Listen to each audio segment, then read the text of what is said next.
అమ్మా 2 ఆనియన్స్ అయినా కట్ చేసి ఇవ్వచ్చు కదమ్మా, ఆడపిల్లవి ఇంట్లో ఉన్నావు ఈరోజు.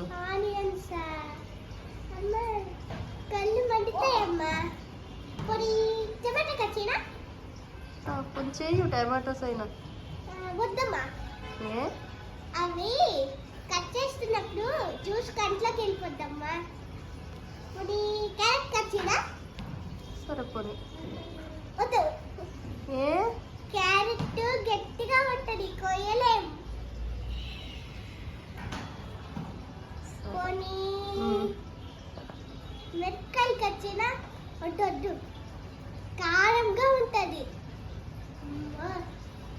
నేను చేయలేను,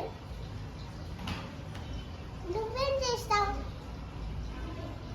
చిక్కుడుకాయలు కట్ చేయనా? నువ్వు వద్దు, అవి వద్దు. దాని నారలు తీయలేవు. అమ్మా నువ్వు ఏ పని చేయకు, నేనే చేసుకుంటాను, ఓకేనా? నీకు చెప్పాను చూడు, 2 ఆనియన్స్ అంటే ఇంత స్టోరీ చెప్పావు, నా పని నేను చేసుకుంటాను, ఓకేనా?